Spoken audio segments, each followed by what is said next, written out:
Hey, my friends. I wanted to continue our story. We are on the third segment of Easter Love Letters from God. And so today we are going to read about the Secret Supper. And so I want to ask you today what your favorite thing to eat is. Can you tell me? Oh, I love it. So my favorite thing to eat is grilled chicken and broccoli. I know that probably doesn't sound good to you, but it is my absolute favorite and I love it. And even a sweet potato. That's probably my favorite meal. And so we have that quite a bit at my house because I love it and the girls love it. So I hope that you are having such a good week. I am missing y'all so much, and I'm missing my high fives and running down the hallway and all of the fun and the songs and the silly things we get to do together. So but don't forget that you can ask your guardian to hop on the Bible app and watch some of the videos, and you can do the matching game on there, and you can even like do some coloring sheets and stuff too if your guardian will let you. So if they need help with that, they can message me and I'd be happy to help them out with that. So I'm gonna go ahead and read to you guys, and we'll do this one, and then I'll have another one for you to watch later, okay? All right, this is called The Secret Supper, and it says, I'm gonna see, can you see how all the disciples are around a big table, and they all have, it looks like a cup, because right now we especially don't want to share cups, do we, because of germs. So they each have their own cup, and it looks like there's some green things on the table. What do you think those are?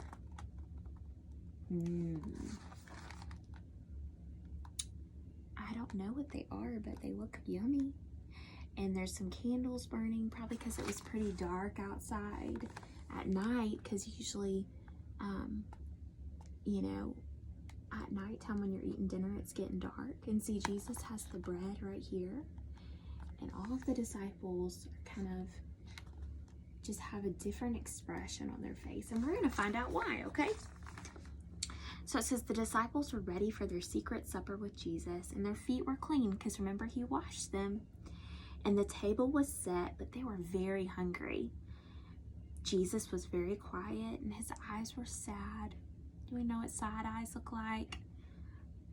Jesus kind of had sad eyes. Probably his eyes were kind of closed, and he wasn't smiling. And he looked around the table at his friends. He knew this was the last meal he would ever eat with them. So Jesus picked up a loaf of bread, and he broke it. And the disciples watched as crumbs fell to the table. See, he's breaking the bread right here. And he says, "This broken bread is like my body." Jesus said, "My body will be broken for you." Oh no. And then Jesus took a pitcher of wine, and the disciples watched as he filled the cup. "This wine is like my blood." Oh my goodness. Jesus said softly, "Whenever you eat bread and whenever you drink wine, remember me." We're going to find out why. Do you see there's wine in their cups right there? So the wine represented his blood, and the bread represented his body. Okay? What did Jesus mean? The disciples were scared. It sounded like he was going to leave them.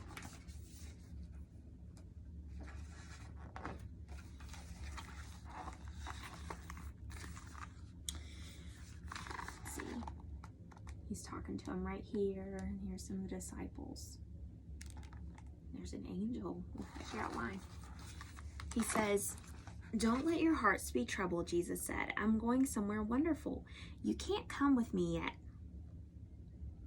But one day I will come back and take you there. It's a beautiful, happy place with lots of rooms, and it's a home that's big enough for everyone, and I'm going to get it ready for you." The disciples were still worried. How would they know how to get to the special place?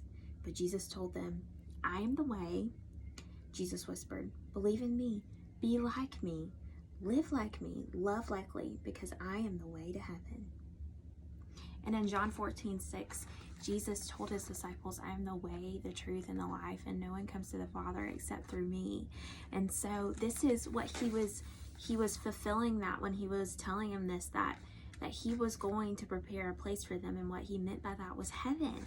And so once you ask Jesus to become the leader of your life, that seals you in to spend eternity, which means forever and ever and ever with Jesus. And so here is what we, or this author or illustrator, would imagine heaven looks like. You see there's gold, and it looks like a big palace or a mansion. And see there's an angel right there. Okay, and we're going to read this love letter. It says, Dear, and then your name. Close your eyes, and I want you to imagine a big, big, beautiful home with so many rooms you can't count them. Can you count really, really high? This says there's so many rooms that you can't even count them. Imagine every room is filled with love, laughter, and happiness. And it's a place that you never want to leave because of all the fun, joy, and peace there. Open your eyes up, okay? You just imagine my home in heaven.